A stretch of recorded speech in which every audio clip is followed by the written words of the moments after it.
Evidencias del crimen.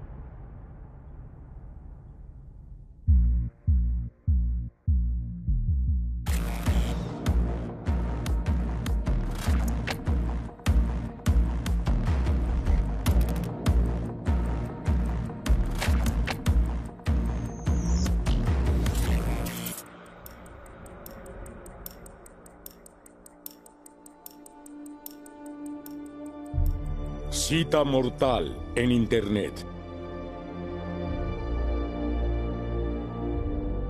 Viernes 29 de junio. Marsella, en el sur de Francia. Chantal está preocupada. Durante 2 días no ha tenido noticias de su madre, Marina Ciampi, de 52 años. Además, el teléfono celular de su madre entra directo a correo de voz, algo inusual para una mujer que llama a su hija varias veces al día. Llamó a todos sus amigos y familiares para ver si alguien tenía noticias. Claramente nadie tenía. Fue a la casa de su madre, pero la puerta estaba cerrada con llave. Ahí fue cuando realmente se preocupó. Pensó que podía haberse caído, que habría tenido un accidente. Así que llamó al departamento de bomberos. A las 2 de la tarde, los bomberos llegan e intentan hacer contacto con Marina Ciampi, pero en vano. Deciden entrar al departamento por la ventana de la cocina.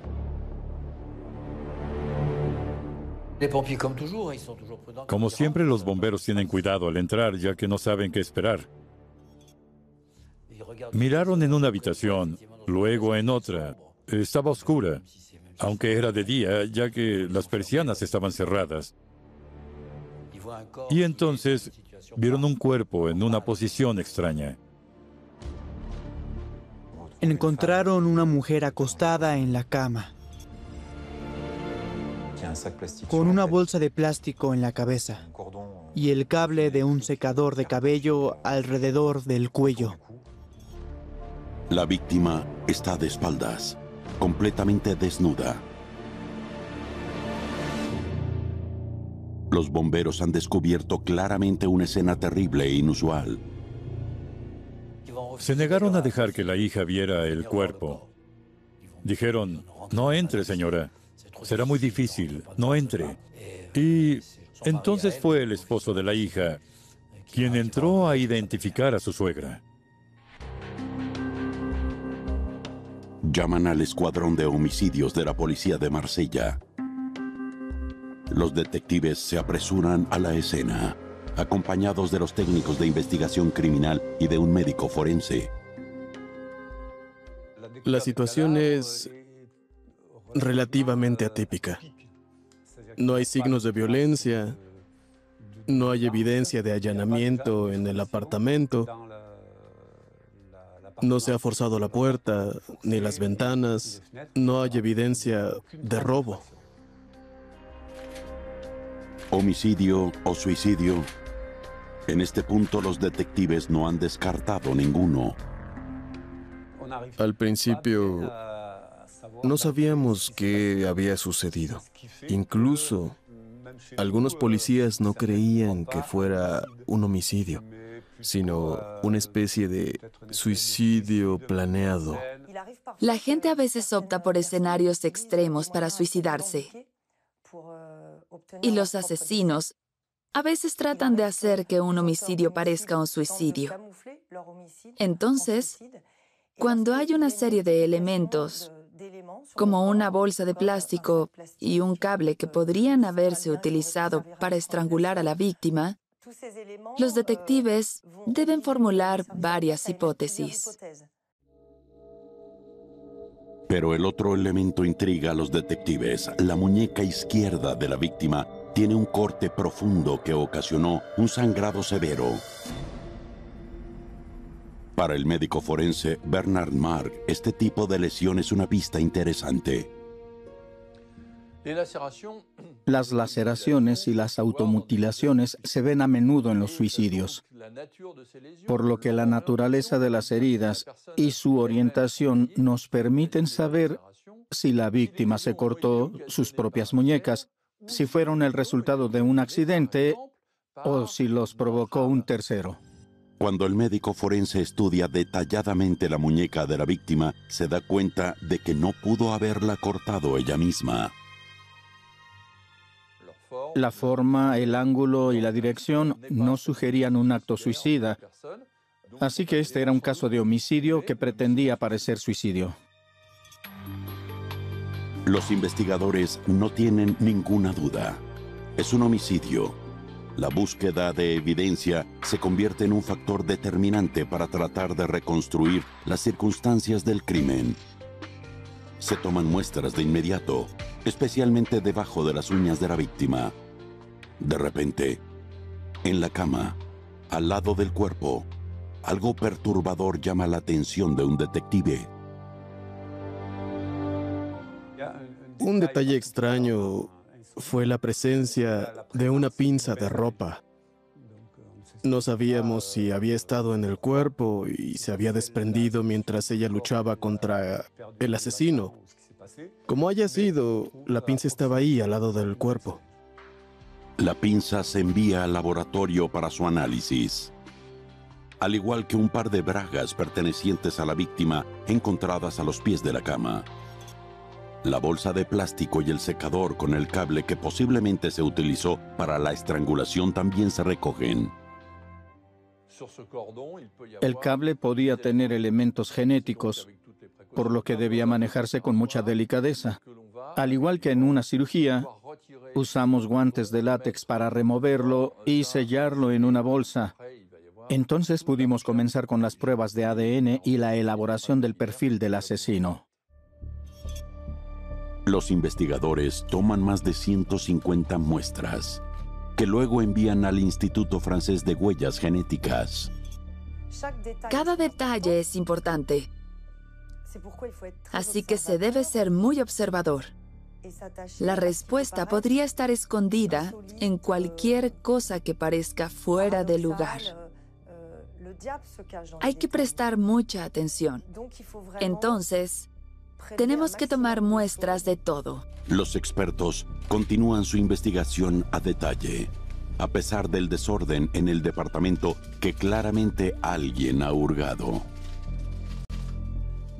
Durante nuestra constatación inicial, descubrimos que varias cosas habían desaparecido. En la sala de estar, los detectives encuentran el bolso de la víctima, pero es evidente que lo han vaciado. Faltan su tarjeta de banco y sus tarjetas de identificación. ¿Podría tratarse de un robo que salió mal? Los oficiales se sorprenden cuando descubren que la caja de joyas de Marina Ciampi está vacía. Pero su hija Chantal tiene una explicación. Le había dicho a todos sus amigos y familiares que iba a vender sus joyas porque necesitaba dinero. Los tiempos habían sido difíciles para ella desde que había muerto su marido. Así que había decidido vender todas sus joyas. Una llamada al banco de Marina confirma que había depositado una suma de dinero en su cuenta correspondiente a la venta de sus joyas. Se realizó el 27 de junio, 2 días antes de que se descubriera el cuerpo. Así que la teoría del ladrón de joyería se descarta. Sin embargo, la desaparición de su computadora podría ser una pista muy importante. Notamos que faltaba una computadora sobre la mesa. Había una huella en el mantel. El teclado estaba ahí. El ratón estaba ahí. Pero el CPU había desaparecido. Como faltaba la computadora de la víctima, no podíamos evitar pensar que el asesino sabía lo que había en ella y que podría llevarnos directamente a él. Mientras tanto, el cuerpo de Marina Ciampi se transporta al Instituto Forense de Marsella para hacerle una autopsia. La autopsia nos diría varias cosas. En primer lugar, las lesiones. ¿Cuál fue la causa de muerte? ¿La asfixia o el estrangulamiento? ¿La asfixia con la bolsa? ¿El estrangulamiento con el cable? ¿O una mezcla de ambos?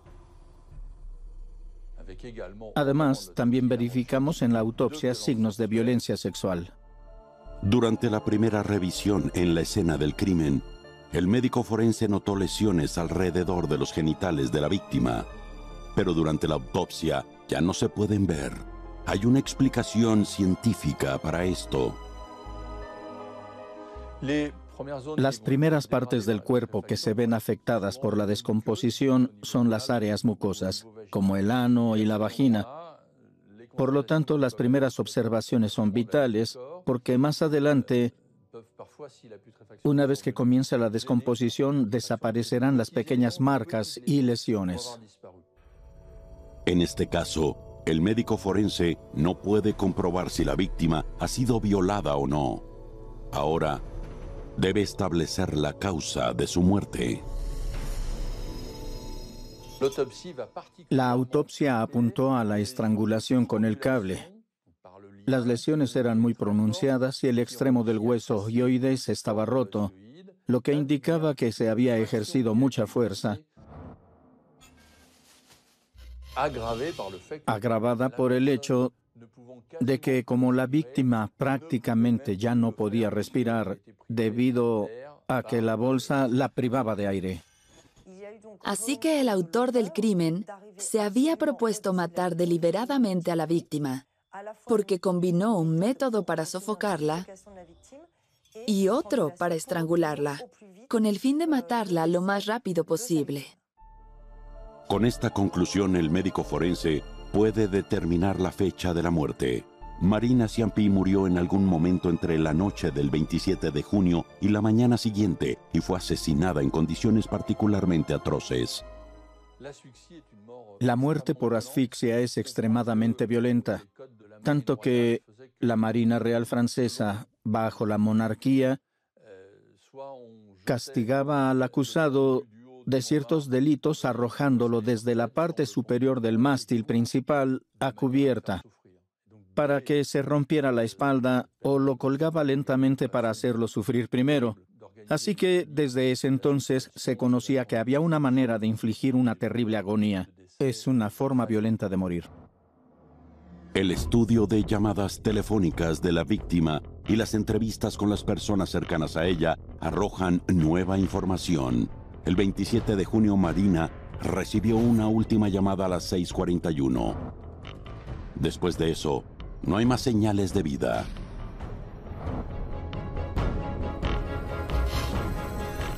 Pero, ¿quién podría haber odiado tanto a Marina Ciampi al punto de asesinarla tan salvajemente? Cuando descubrimos el cuerpo de una mujer desnuda sin evidencia de entrada forzada en el apartamento, nos enfocamos en los amigos y familiares de la víctima. Se fijan en las personas que conocen a la víctima. Como dice el famoso dicho policial, no matas a alguien que no conoces. Es hora de que los detectives estudien las actividades y la personalidad de Marina Ciampi, que aparentemente tenía una vida tranquila. Marina Ciampi nació en Marsella y vivió ahí toda su vida. Con 52 años, esta madre de 3 hijos era viuda. Su esposo, un trabajador retirado de transporte urbano, había muerto 3 años antes por una enfermedad. Vivía sola. De cierta manera ya había vivido su vida, pero era relativamente joven. Había pasado por tiempos difíciles y no tenía ningún hombre en su vida. Algunas personas solitarias de cierta edad aún tienen la esperanza de conocer a alguien que ilumine su vida de nuevo. Ella no tenía razón para dejar de tener esperanza. No era una mujer de mal aspecto, todavía hubiera podido encontrar a alguien. Deprimida por su soledad, Marina Ciampi tenía una sola esperanza: conocer a un hombre y comenzar una nueva vida. Quería encontrar a un hombre con quien compartir su vida, pero también quería encontrar el amor, porque es mucho mejor compartir la vida con alguien que amas. Con el tiempo, te vuelves mentalmente y físicamente mayor y piensas, si no sucede ahora, nunca sucederá. Creo que buscaba conocer a alguien para mejorar su vida, para sentirse más feliz. Desde el año anterior se había registrado en un sitio de citas. Una amiga de Marina había encontrado el amor en un sitio de citas por Internet. Entonces, ¿por qué no podría ella? En marzo de 2011, Marina le pidió a su hija Chantal que la registrara en el mismo sitio. A partir de entonces pasaría todas las noches en el sitio web en búsqueda del amor. Había tenido algunas citas, pero no llegaban muy lejos. Cuando leímos las conversaciones, nos dio la impresión de que no se sentía bonita, que se sentía incómoda con su apariencia y que estaba buscando a alguien que pudiera darle confianza y seguridad en sí misma. Ella no estaba buscando una aventura. En abril de 2011, poco más de un año antes de su muerte, Marina finalmente vio su sueño a punto de volverse realidad. Pensó que había encontrado al hombre con el que iba a compartir su vida, un tal Jean-Michel. Tenían una linda relación y ella cuidaba mucho de él. Él se mudó con ella por un tiempo con su hijo, pero al final la relación no llegó a nada. Durante las entrevistas, los detectives se enteran de que fue la misma Marina quien terminó la relación. Fue 3 meses antes de su muerte, por lo que les intriga el perfil de Jean-Michel. Los amigos de Marina Ciampi dijeron que Michel era un holgazán, alguien que vivía de otros. Su hija no estaba de acuerdo con la relación porque él era un parásito. Se había mudado a la casa de Marina y estaba viviendo de ella porque él no tenía trabajo. Ella ya no pudo seguir soportando esa situación y terminó la relación. Así que decidimos investigarlo y ver qué tenía que decir. Jean-Michel, de 49 años, estaba divorciado y tenía la custodia exclusiva de su hijo de 11 años. Desde que terminó con Marina, vive con su madre en Aviñón. Pero revisando los registros telefónicos de Marina, los detectives descubren que su relación con Jean-Michel no está completamente terminada. Él se había comunicado con ella por teléfono los días previos a su muerte. E incluso el 27 de junio, desde las 5:40 de la mañana, intercambiaron mensajes de texto y tuvieron un par de llamadas bastante largas. ¿Estaba tratando de volver con ella? ¿Estaban hablando sobre salir de nuevo? Nos interesaba Jean-Michel, porque él había estado en contacto con Marina. Podría haber tenido motivos para ir a su casa, y podría haber sido la última persona que la vio con vida. El 6 de julio de 2012, Jean-Michel es llamado a la estación de policía de Marsella como testigo. Los detectives inmediatamente le piden que explique el contacto constante que había tenido por teléfono con la víctima el día del crimen. Se expresó muy claramente sobre el tema. Dijo que la víctima había sido quien lo contactaba. Habían intercambiado una serie de textos, pero no se trataba de volver a estar juntos. Cuando estudiamos detalladamente el registro, nos dimos cuenta que era ella quien se ponía en contacto. Sin embargo, días antes del asesinato, había sido él quien comenzó la cadena de comunicación al enviar un primer mensaje de texto, lo que provocaría toda una serie de textos durante toda la noche. Incluso hay evidencia de eso en las conversaciones de Marina, pues ella dijo que él había despertado a mitad de la noche. Al continuar examinando las facturas telefónicas de Marina, los detectives descubren un hecho muy inquietante. Unos días después de su muerte, Jean-Michel le envió 2 mensajes de texto. ¿Por qué envió esos mensajes? En su declaración dijo que fue para preguntarle cómo estaba. Pero en realidad eso no es posible, porque él ya sabía que ella estaba muerta. Entonces lo admitió. Dijo, la policía me dijo que su teléfono no aparecía. Quería ver quién contestaba. A los investigadores les intriga este comportamiento, especialmente cuando reciben los resultados de ADN. Y hay un hecho muy preocupante. El ADN de Jean-Michel, tomado con un hisopo al comienzo de la entrevista, es el mismo que el que se encontraba en la escena del crimen. se encontraron rastros de su ADN, especialmente en el cable del secador con el que se estranguló a la víctima. Jean-Michel dijo que era natural que su ADN estuviera presente porque había vivido allí por un tiempo y había usado el secador. Eso era correcto, pero no impidió que fuera una prueba muy sólida, porque era el único ADN masculino encontrado en ese cable. Fue una prueba contundente. Jean-Michel afirma que no ha ido al departamento de Marina en 3 meses. Para Marie-Gaëlle Lepajolet, una experta del Instituto de Genética NAND Atlantic, encontrar rastros de ADN, incluso después de varios meses, no es poco probable. No se puede fechar un depósito de ADN. No se puede saber, cuando encuentras ADN en una escena del crimen, cuánto tiempo ha estado allí. Con las condiciones de conservación adecuadas, el ADN puede permanecer en un objeto sin deteriorarse durante meses e incluso años. Tal vez pueda parecer extraño, pero no conozco a muchas personas que limpien el cable de su secador de cabello todos los días con un líquido de limpieza a base de alcohol. Así que la presencia de ADN no era tan inusual. Los detectives no pueden sacar ninguna conclusión definitiva sobre la presencia del ADN de Jean-Michel en la escena del crimen. Encontrar el ADN de alguien en un apartamento simplemente significa que esa persona estuvo allí en algún momento. No significa que haya sido quien cometió el crimen. No obstante, cuando se debe tener en cuenta la ubicación del ADN es cuando, por ejemplo, está debajo de las uñas de la víctima. Esa es una evidencia muy sólida, porque muestra que hubo contacto físico y que tal vez la víctima estaba tratando de defenderse de su agresor.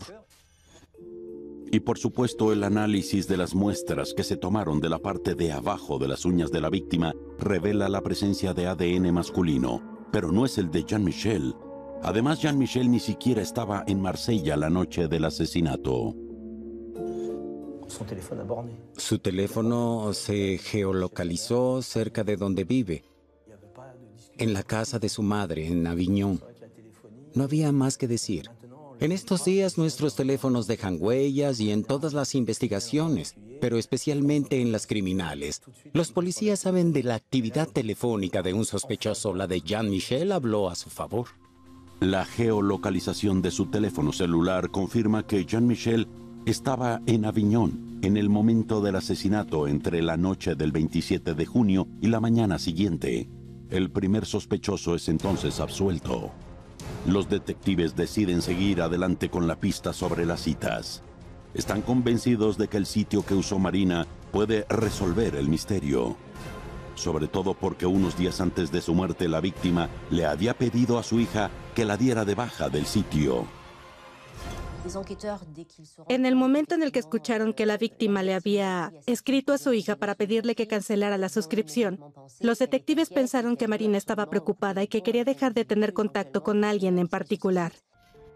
Se obtiene una orden que obliga al sitio a proporcionar todos los detalles del perfil de Marina Ciampi, y en particular su panel de mensajes. Cuando reciben los datos, los investigadores descubren que en las semanas previas al homicidio, la víctima tuvo largas charlas con alguien llamado Clement. Este encuentro fue confirmado por los amigos de la víctima, quienes dijeron que había estado en contacto con un hombre más joven que ella y que ya habían salido juntos. Patricia, amiga de la víctima, confirmó que Marina había tenido una cita con ese hombre, 28 años menor que ella, y que la cita se había fijado 5 días antes del asesinato.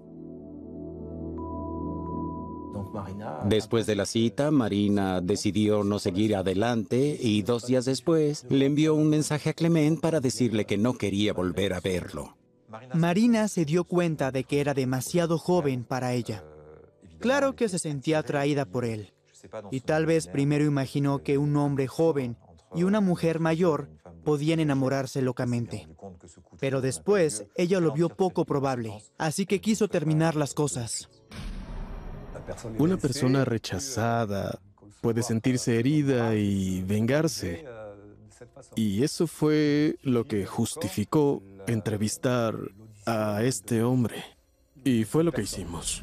Entonces, muy pronto Clement es entrevistado y el hombre de 24 años confirma su presencia en la casa de la víctima el 20 de junio, una semana antes del asesinato. Admitió haber conocido a Marina Ciampí. Al principio no se habían visto en su casa, así que parece que Marina había sido cautelosa al no invitarlo directamente ahí. Pero algo debió haber salido bien, porque al final lo llevó a casa y tuvieron relaciones sexuales.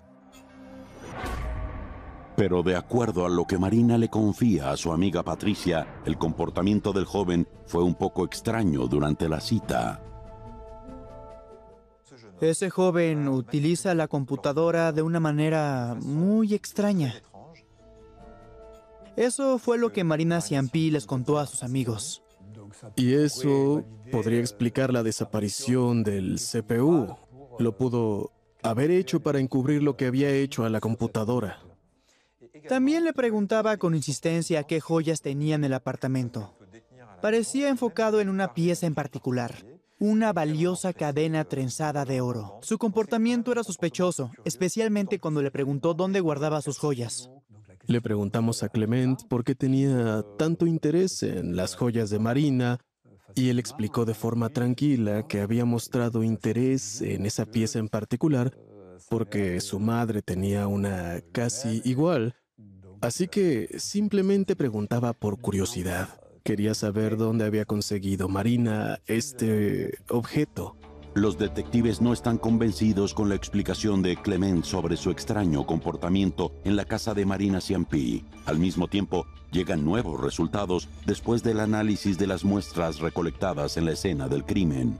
Se han descubierto rastros de ADN en el lavabo del baño y en la sábana de la víctima. Después de la comparación, el resultado es concluyente. Es el ADN de Clement. Pero incluso antes de que llegue esta información, el joven describe a detalle todo lo que tocó en el departamento de la víctima. ¿Explicó? Incluso antes de que se lo preguntáramos, todo lo que había hecho. Dijo que después del sexo fue al baño a lavarse, así que era normal encontrar su ADN en el baño. La secuencia de eventos parece concordar con las observaciones que hicimos en el apartamento. Nos enteramos de que Marina Ciampí no era una persona muy ordenada. No cambiaba sus sábanas muy a menudo, por lo que era muy probable que el ADN de Clement todavía estuviera presente 10 días después, cuando lo encontraron en la habitación. No significaba necesariamente que había regresado después de ese día. Otra pista vital. El ADN de Clement no coincide con el que se encuentra debajo de las uñas de la víctima. Y una vez que los detectives verifican la coartada del joven, la pista se enfría. La noche del asesinato, Clement afirma haber pasado la noche con una novia. Su teléfono celular se geolocaliza en Martigues, a 40 kilómetros de Marsella, lo que confirma su declaración. Clement es descartado de la lista de sospechosos. Aún convencidos de que el ángulo amoroso es la clave del caso, los detectives continúan investigando los contactos de Marina en el sitio de citas en el que estaba inscrita. Luego descubrieron a un tal Khrushchev, que se había hecho amigo de ella. Había muchos mensajes entre Marina y este hombre. Khrushchev se destaca de inmediato. Pensamos, ¿es algún tipo de payaso, un bromista? ¿Quién es? Efectivamente, Khrushchev es un nombre peculiar, ya que es el nombre del policía interpretado por Louis Defunt en la película Las tropas de Saint-Tropez. Nunca pensaría elegir el nombre de un personaje un poco ridículo para coquetear con mujeres. Lo inteligente del nombre de usuario es que provoca una sonrisa y no es aterrador. Si te llamas Drácula, las mujeres sabrán con quién están tratando. Los investigadores obtienen los detalles del perfil de Khrushchev en el sitio web, junto con 4 fotos de él con uniforme de policía. Tiene la cara del hombre, pero por ahora son incapaces de identificarlo. Todas sus conversaciones con la víctima se examinan detalladamente.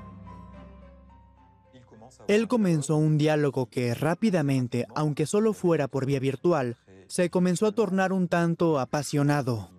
Quería conocerla, pasar de lo virtual a lo real. En ese momento ella no quería empezar nada con él. Él insistió, pero ella se negó. Pero en el intercambio de mensajes de unos días antes del crimen, el plan de seducción del misterioso Khrushchev repentinamente toma un giro sorprendente. Marina Ciampi fue encontrada con una bolsa de plástico en la cabeza. Y en una de las charlas en el sitio web, Marina, que no se sentía atractiva, le dijo que cuando se encontraran tendría que usar una bolsa de plástico sobre la cabeza. Eso le interesó a los investigadores. Otro hecho inquietante. Los investigadores descubren que Marina finalmente decide reunirse con Khrushchev. Y la cita está programada para el 27 de junio, el día de su asesinato. El 27 era una fecha significativa porque fue el último día que alguien supo algo de ella. Así que naturalmente se destacó en la mente de los detectives. Por medio de la investigación de las conversaciones en el sitio web, los oficiales descubren que Marina canceló la cita 2 días antes de la fecha prevista. Explicaba que había regresado con el famoso Jean-Michel.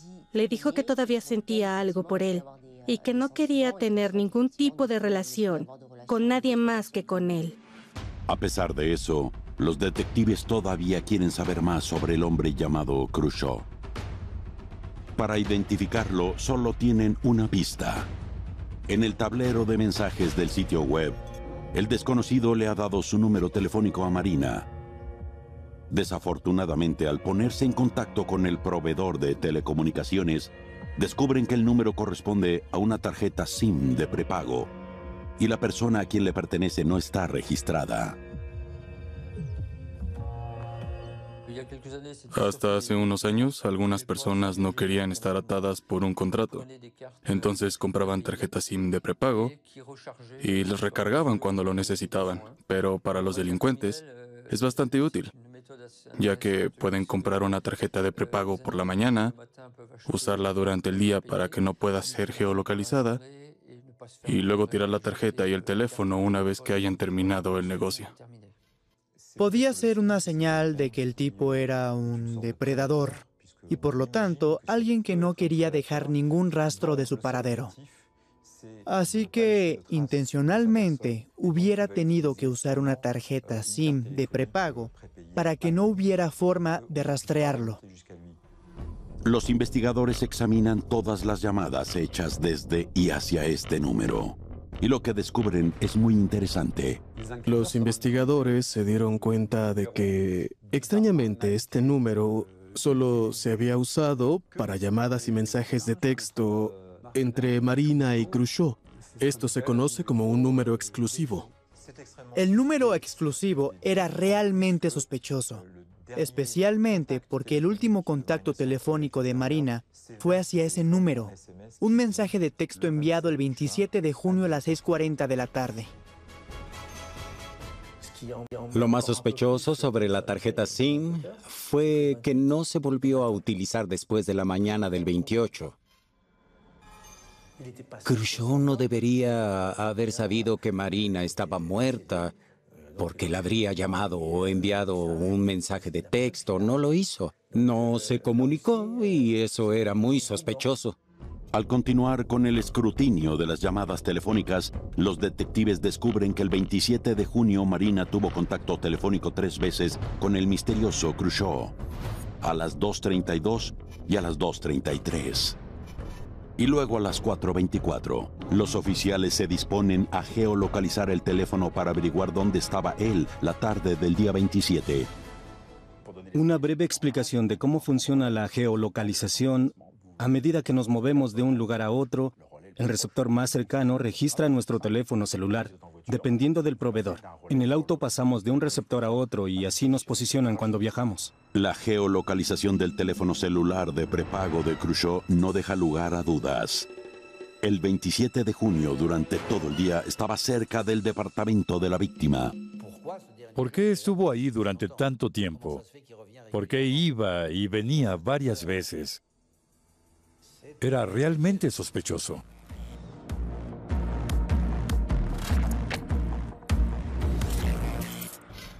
Para los detectives, la prioridad ahora es identificar quién se esconde detrás del nombre del usuario Khrushchev. Gracias a una minuciosa investigación, descubren que otra tarjeta SIM se ha utilizado en el mismo teléfono celular. La segunda tarjeta SIM correspondía a otro número telefónico. Con este número se podía obtener el nombre del cliente a través del proveedor. El propietario de la línea telefónica es un cierto Kader A., un hombre desconocido para la policía. Finalmente descubrieron que este joven era un oficial quien había hecho su servicio militar en un regimiento de infantería y en ese entonces trabajaba en la unidad de protección civil de la ciudad de Marsella. Se determinó que vivía con una mujer y que tenía 2 hijos. El escuadrón de homicidios lo puso bajo vigilancia policial antes de interrogarlo. Durante 3 meses, las llamadas telefónicas de Kader son interceptadas. Una estrategia de investigación dirigida a perfilar la vida y la personalidad del sospechoso. Lo único que descubrimos era que Kader tenía una relación muy tensa con su pareja. Ella mencionó en varias ocasiones que era muy violento. Básicamente no era una pareja feliz. La intervención telefónica no proporciona nada más. Nada que pueda relacionar a Kader con el asesinato de Marina. Pero el 9 de octubre de 2012, el escuadrón de homicidios de Marsella decide proceder con su detención. El tipo estaba muy impactado. No tenía idea de lo que estaba sucediendo, pero los detectives dejaron muy claro que creían que había sido él. El hombre es puesto bajo custodia para interrogarlo. Los oficiales deciden utilizar una estrategia. Dejarlo hablar sin decirle que hay una pieza de evidencia vital en su contra. La actividad de su teléfono celular. Para el primer interrogatorio, los detectives usaron una técnica para atraparlo. No usaron indicaciones verbales, es decir, no le dijeron al sospechoso lo que tenían sobre él. Le dejaron decir mentiras sobre cosas de las que ya estaban seguros. Cayó con bastante facilidad en la trampa, pues no habló de los hechos obvios y empezó a decir mentiras, justo lo que buscaban los investigadores. Básicamente, Kader dice que no conoce a Marina, por lo que nunca la ha llamado. Después de varias horas bajo custodia, el sospechoso se enfrenta a una evidencia que contradice sus afirmaciones. Inmediatamente cambia su versión. Kader terminó admitiendo que sí había hablado con Marina Ciampi por teléfono y que tenía un teléfono celular exclusivo que utilizaba únicamente para poder comunicarse con ella. Los detectives luego interrogan a Kader sobre su paradero el día del homicidio. Le piden explicaciones sobre la geolocalización de su teléfono celular, cerca del departamento de la víctima. Dijo que no estaba trabajando esa tarde y resultó que estaba en el vecindario de Marina. Explicó que esperaba encontrarse con Marina Ciampi, ya que estaba en su vecindario. Dijo que luego había ido a una ferretería y luego a trabajar en el turno nocturno. Sin embargo, los detectives no encuentran prueba de que Kader estuvo en la ferretería. Sus compañeros de trabajo son los siguientes en ser entrevistados.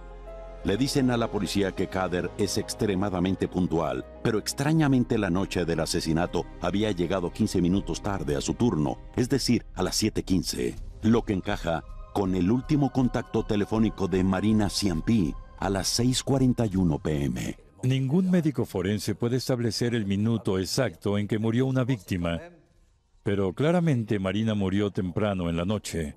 Tratamos de establecer la hora exacta, pero solo podíamos dar un aproximado. De cualquier modo, él se encontraba allí.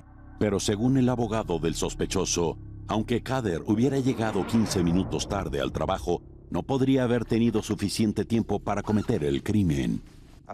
Desde las 7:13 p.m. estaba en el trabajo.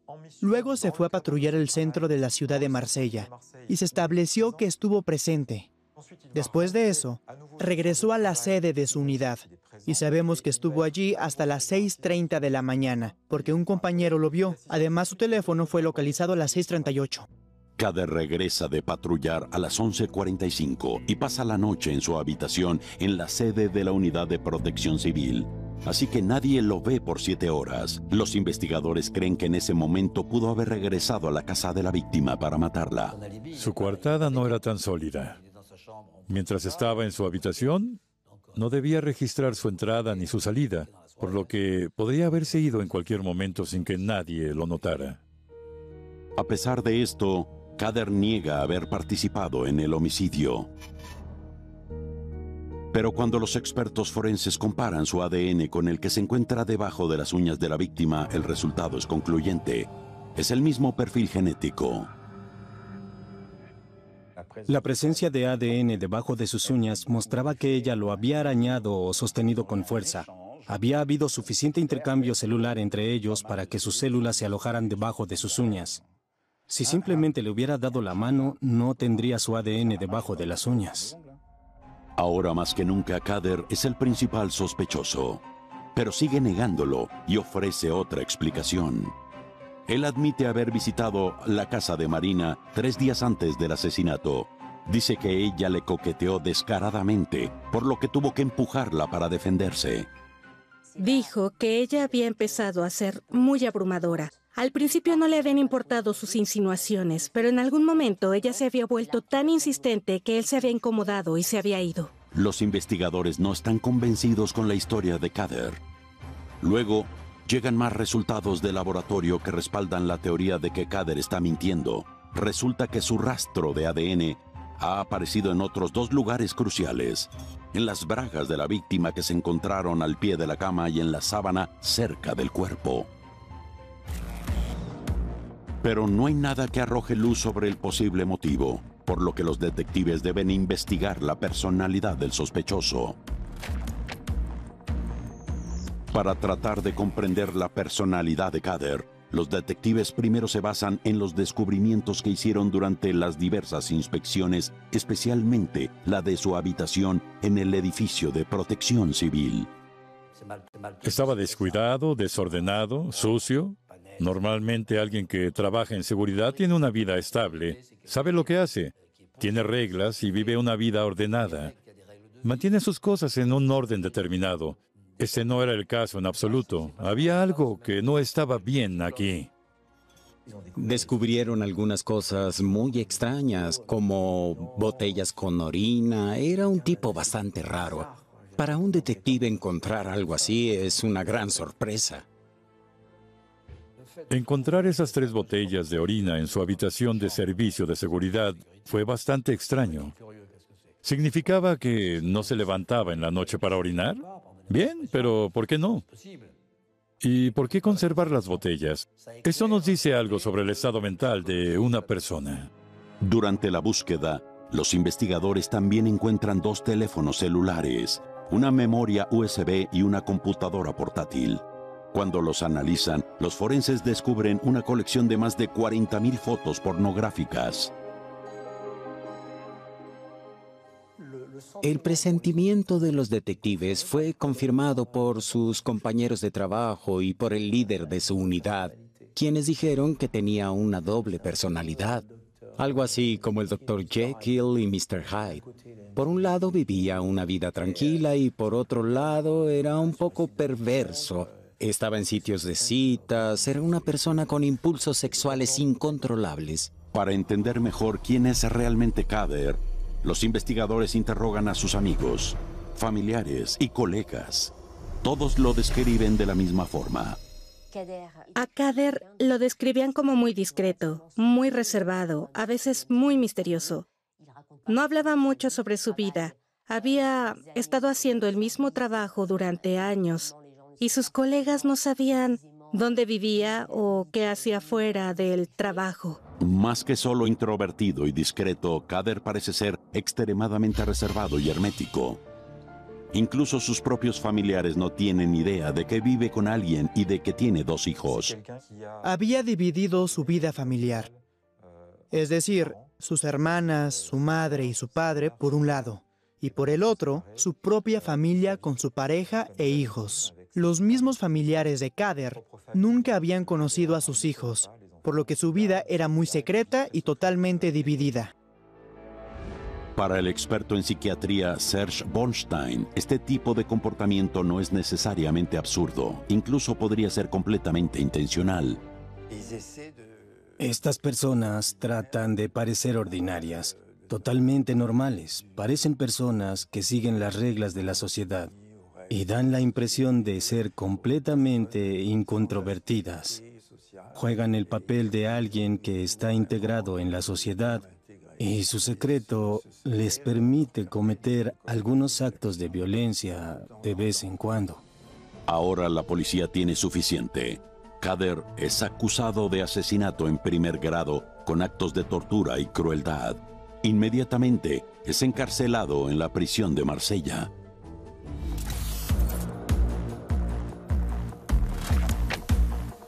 De acuerdo con el procedimiento, el ADN de Kader se ingresa en la base de datos nacional de huellas genéticas. Entonces, los investigadores se dan cuenta de que su ADN ya está registrado. Gran sorpresa, su ADN coincidía con un caso sin resolver que se remontaba a 6 años, hasta 2006, en Marsella. Una mujer que vivía sola se encontró muerta en su apartamento.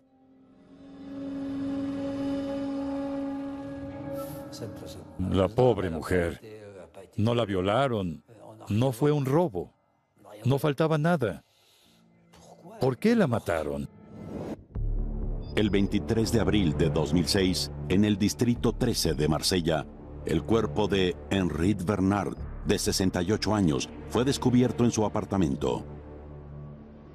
La víctima estaba acostada de espaldas, con una media en la boca, sujeta con un cinturón. Mientras examinan este viejo caso, los detectives descubren un detalle inquietante. La víctima tenía una pinza de ropa en la nariz. ¿Por qué una pinza de ropa? Encontraron una pinza al lado del cuerpo de Marina y ahora encuentran otra en el cuerpo de la anciana. Los detectives primero pensaron que la pinza de ropa era una especie de firma, un objeto común en ambos crímenes, o tal vez era un objeto ritualista, quién sabe.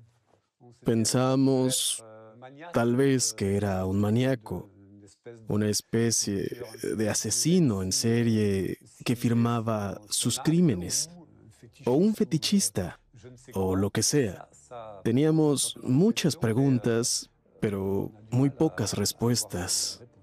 Luego surgen otras similitudes sorprendentes entre los dos casos.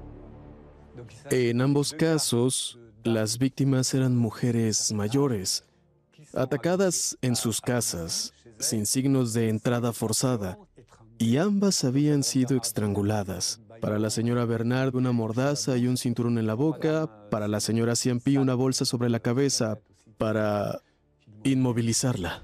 Nunca resuelto, el caso sobre la muerte de Henriette Bernard se cerró en 2009. Creíamos que había un asesino suelto y que era muy probable que volviera a atacar eventualmente. Eso es muy frustrante para un detective. Tras este giro inesperado, el caso de Henriette Bernard se reabre de inmediato. La policía revisa el archivo cuidadosamente, pero en ningún momento aparece el nombre de Kader. Deciden centrarse en el día del homicidio entre el 22 y el 23 de febrero de 2006 y tratar de determinar el paradero de Kader en ese momento. Los investigadores pudieron establecer que, como empleado de la ciudad de Marsella, Kader participaba regularmente en la recopilación de información para el censo de población. Eso significaba ir de puerta en puerta, repartir formularios y luego recogerlos. Y se estableció que en febrero de 2006, Kader estaba trabajando en el edificio de Henriette Bernard. Él solo se había encargado de todo el edificio de la víctima. Kader es puesto bajo custodia una vez más. El 27 de marzo de 2013, Los investigadores descubren que, al igual que en el caso de Marina, el ADN encontrado 7 años antes debajo de las uñas de Henriette Bernard también pertenece a Khader, pero una vez más Khader ofrece explicaciones. Inventó una justificación sin pensarlo. Dijo, mientras estaba haciendo las rondas del censo, alguien me asaltó en el edificio y la señora Bernard me dejó entrar para tratar mis heridas. Es por eso que mi ADN terminó bajo sus uñas. No puedo entender por qué esa mujer le abriría la puerta a alguien que estaba gritando que lo habían asaltado.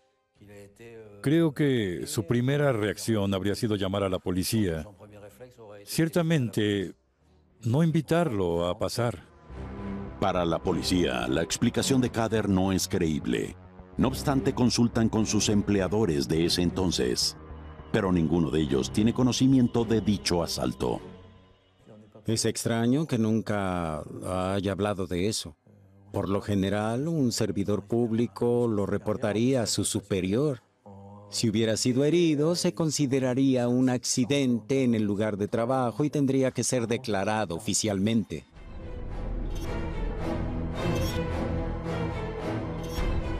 Dos víctimas con el mismo perfil, 2 escenas de crimen similares y el mismo ADN encontrado en ambos lugares.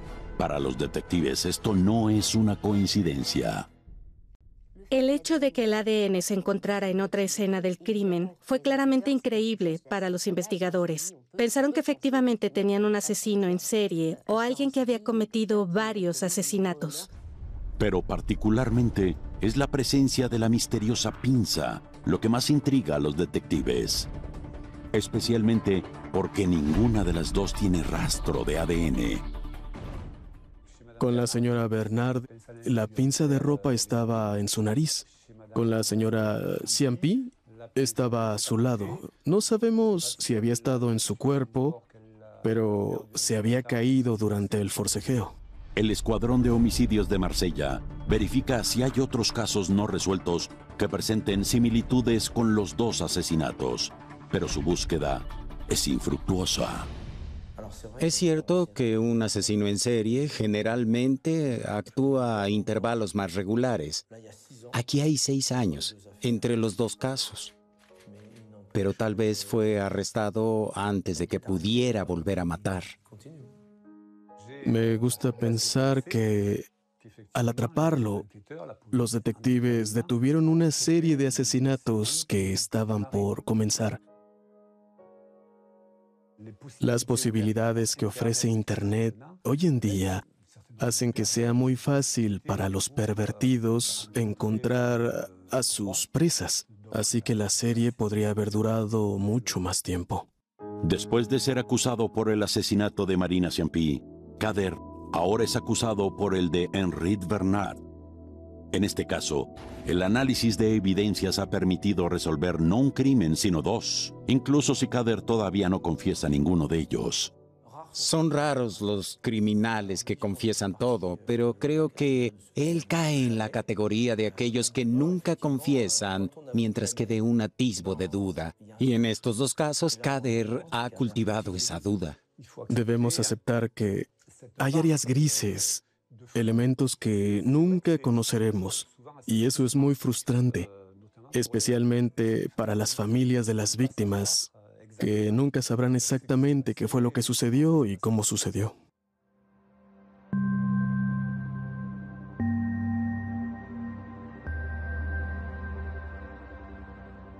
Khader siempre ha alegado su inocencia.